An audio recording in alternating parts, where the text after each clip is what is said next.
پروین کا رشتہ چاچا کے بیٹے سے ہوا تھا، لیکن جب وہ کمشنر لگ گیا تو اس کے چاچا نے رشتہ توڑ دیا کہ اب وہ کسی امیر گھر میں بیٹے کی شادی کرے گا۔ پروین کی پریشانی میں باپ بھی دنیا سے چلا گیا، تو اسی دن ایک طرف چچا کا جنازہ تھا اور دوسری طرف کمشنر کی شادی کے لیے ڈھول بج رہے تھے۔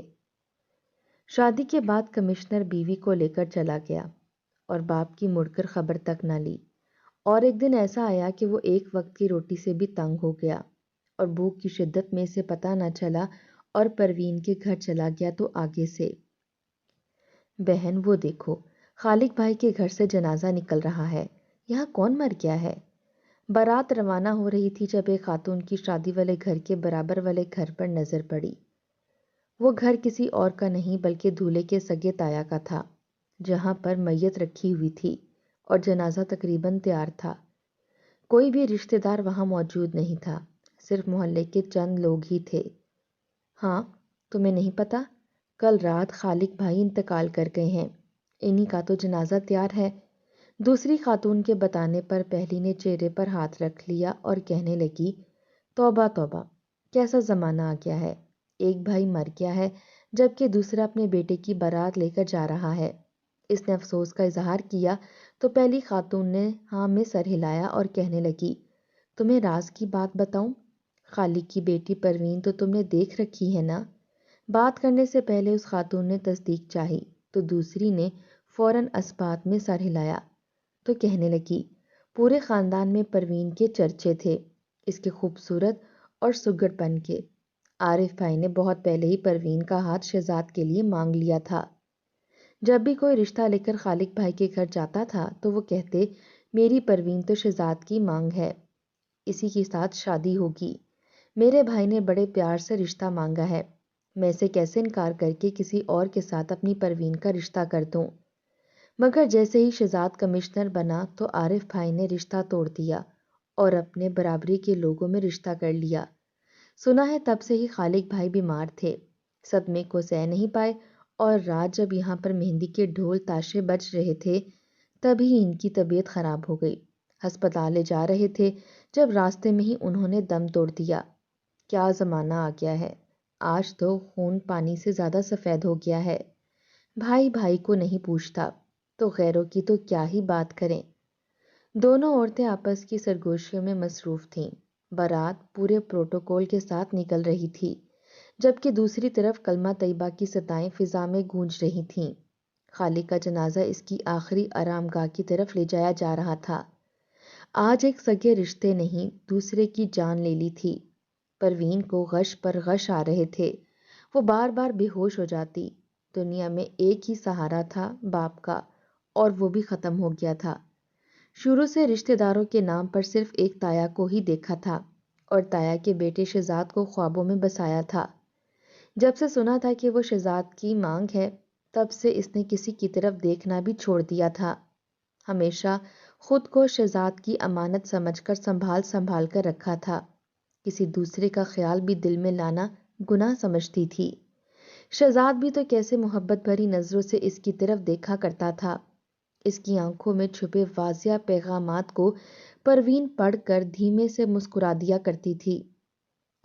ان دونوں کے درمیان میں کبھی بھی وعدے اور اقرار نہیں ہوئے تھے، ساتھ مرنے جینے کی قسمیں نہیں کھائی تھیں، مگر اس کے باوجود دونوں کے دل ایک دوسرے کے لیے دھڑکتے تھے۔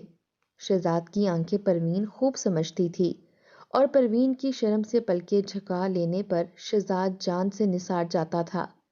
وہ دونوں اپنی اپنی زندگی میں خوش تھے، مگر شاید ان کی خوشیوں کو کسی کی بری نظر کھا گئی، کیونکہ جو شہزاد پروین پر جان دیا کرتا تھا آج وہی شہزاد اپنی بارات سجا کر کسی اور کو بیانے جا رہا تھا، کسی اور کے خوابوں کا شہزادہ بننے جا رہا تھا۔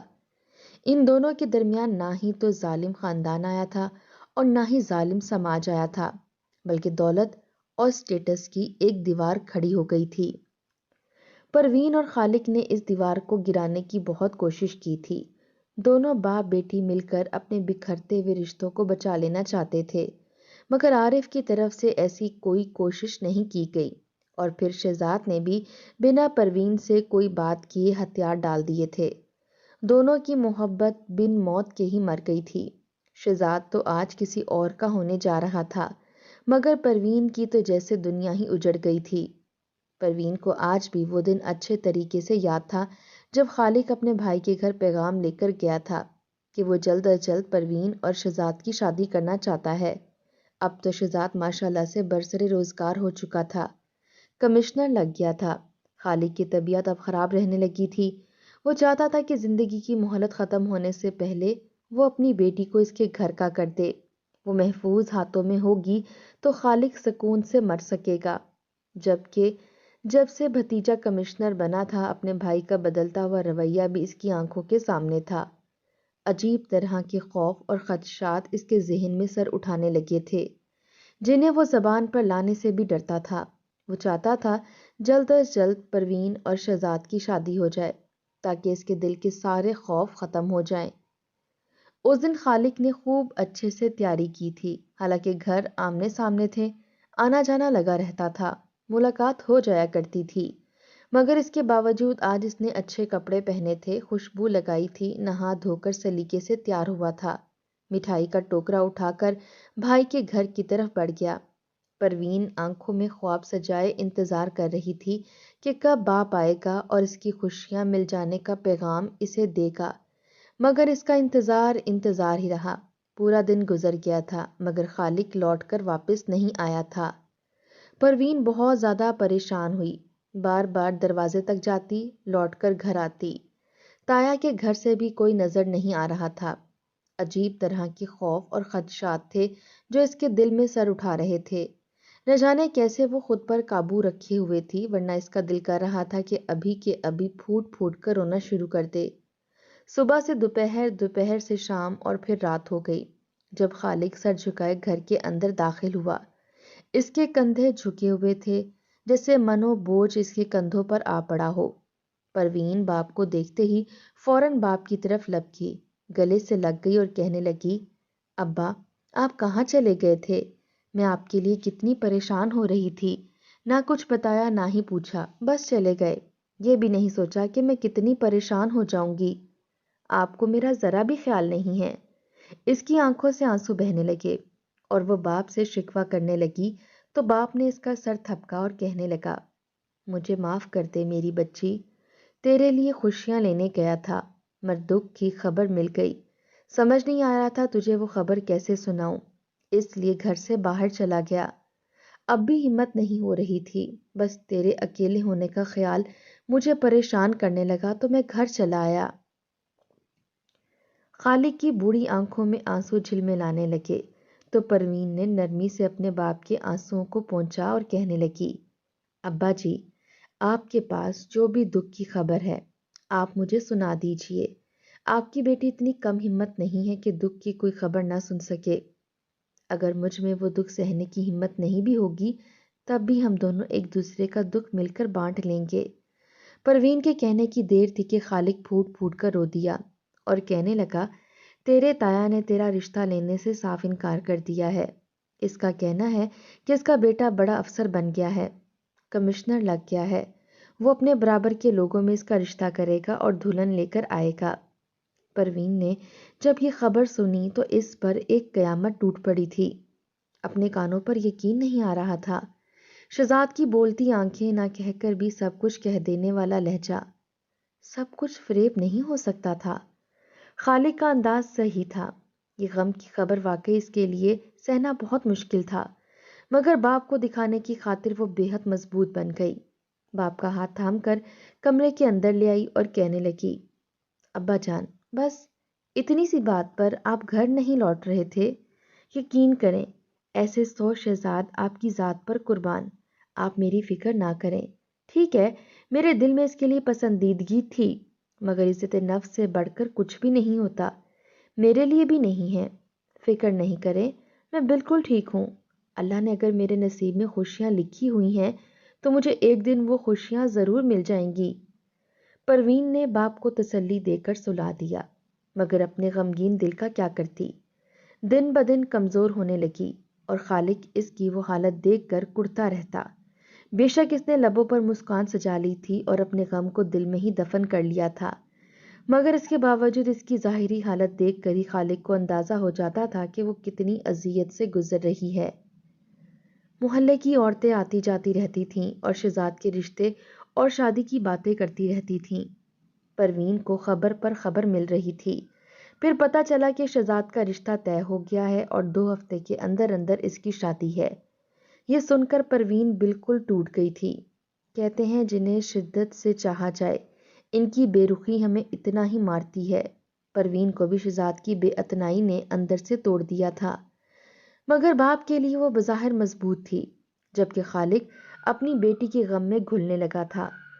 مہندی کی رات جب عارف کے گھر پر ڈھول تاشے اور شہنائیاں بج رہی تھیں، بے ہنگم شور برپا تھا، رقص و سرور کی محفلیں سجائی جا رہی تھیں، تب خالق کی طبیعت اچانک ہی خراب ہونا شروع ہو گئی۔ سینے میں درد اٹھا جو بازو میں پھیلتا چلا گیا۔ پروین باپ کی حالت دیکھ کر تڑپ اٹھی۔ فوراً ہی چند ایک محلے والوں کو بلوا کر خالق کو ہسپتال پہنچایا، مگر کوئی بھی دوا ملنے سے پہلے ہی خالق اپنی زندگی کی بازی ہار گیا۔ وہ خالق کے حقیقی سے جا ملا تھا، دنیا کے ہر غم سے پیچھا چھڑا گیا تھا، جبکہ پروین پیچھے تنہا رہ گئی تھی۔ شہزاد کی مہندی زوروں پر تھی۔ جس رات وہ اپنی نئی خوشیوں میں مگن تھی، پروین نے وہ رات ہسپتال کے سرد فرش پر ننگے پاؤں بیٹھ کر گزاری تھی۔ اس کا روم روم کرلا رہا تھا، مگر لبوں پر اس نے ناشکری کا کلمہ نہیں آنے دیا تھا۔ وہ شروع سے ہی صابر شاکر تھی اور ہر طرح کے حالات کا مقابلہ کیا تھا۔ اب وہ کسی بھی قسم کی ناشکری نہیں کرنا چاہتی تھی۔ یہ اس کی تربیت کے خلاف تھا کہ وہ ویلا کرتی یا چیخو پکار مچاتی۔ دل کے درد کو اس نے دل میں دبا لیا تھا اور اللہ سے اپنے لیے بس صبر مانگا تھا۔ اس نے اپنے تایا کو خالق کی موت کی اطلاع کر دی تھی، مگر تائی نے یہ کہہ کر وہاں آنے سے انکار کر دیا تھا کہ میرے بیٹے کی خوشیاں شروع ہونے والی ہیں۔ ایسے خوشی کے موقع پر میں موت کے گھر میں جا کر کوئی بھی نحوست یا بدمزگی پیدا نہیں کرنا چاہتی۔ خدا مرنے والے کو جنت میں جگہ دے۔ ٹھیک ہے، وہ عارف کا بھائی تھا، مگر مرنے والے کے ساتھ مرا تو نہیں جا سکتا نا۔ دنیا داری بھی کوئی چیز ہوتی ہے، ہمیں دنیا والوں کو بھی منہ دکھانا ہے۔ تائی کہہ کر چلی گئی تھی۔ پروین نے محلے والوں کی مدد سے خالق کی میت کو اٹھایا اور گھر لے آئی، اور اگلے دن ٹھیک اس وقت جب شہزاد کی بارات روانہ ہو رہی تھی، تب خالق کا جنازہ اس کے گھر سے نکل رہا تھا۔ لوگوں نے دیکھ کر طرح طرح کی باتیں کرنا شروع کر دی تھیں، مگر عارف کو اس بات سے کوئی فرق نہیں پڑتا تھا۔ وہ آرام سے اپنے بیٹے کی خوشیاں سجانے میں مگن تھا۔ پہلی بار پروین نے ان کی بے حسی دیکھتے انہیں بد دعا دی تھی کہ خدا ان کے ساتھ بھی وہی سب کچھ کرے جو اس کے ساتھ ہوا ہے۔ عارف اپنے کیے کی سزا ضرور بھگتے اور شہزاد کو بھی اس کے کیے کی سزا ملے۔ اگلے دن شہزاد کا ولیمہ تھا جو بہت دھوم دھام سے کیا گیا تھا۔ آخر کو کمشنر کا ولیمہ تھا، پورے شہر کو خبر ہونی چاہیے۔ چند رشتہ دار ان کی بے حسی پر لان تان کر رہے تھے، مگر انہیں کچھ خاص فرق نہیں پڑ رہا تھا۔ انہوں نے اپنی خوشیوں کو اچھے طریقے سے منایا تھا، کسی بھی طرح کی کوئی کمی نہیں رہنے دی تھی، جبکہ پروین یہ سب دیکھ کر خون کے آنسو روتی رہی تھی۔ تایا کا اس کا رشتہ لینا نہیں تھا تو کوئی بات نہیں، مگر کم از کم اپنے بھائی کا ہی ذرا سا احساس کر لیتے۔ محلے والے پروین کے ساتھ تھے۔ محلے کی ایک بڑی اماں نے پروین کے ساتھ رہنا شروع کر دیا تھا۔ محلے والے پروین پر دباؤ ڈالنے لگے کہ وہ شادی کر لے، مگر پروین نے شادی کرنے سے صاف انکار کر دیا۔ وہ ایک اسکول میں ٹیچنگ کرنے لگی۔ اس کی تعلیم اچھی تھی، اسے سرکاری نوکری مل گئی تھی۔ شام میں وہ بچوں کو ٹیوشن پڑھاتی اور رات میں وہ اور اماں ایک دوسرے کو کہانیاں سناتے ہوئے سو جایا کرتے تھے۔ زندگی کے دکھ کم تو نہیں تھے، مگر پروین کی زندگی میں ایک ٹھہراؤ آ گیا تھا، وہ آگے بڑھ گئی تھی۔ شہزاد کا تبادلہ کسی دوسرے شہر میں ہو گیا، جہاں وہ اپنی بیوی کو لے کر چلا گیا۔ پہلے پہل تو ماں باپ کو باقاعدگی سے ملنے کے لیے آتا رہا، مگر پھر آہستہ آہستہ اس کے چکر کم ہونے لگے اور پھر اس نے خرچ تک بھیجنا بند کر دیا۔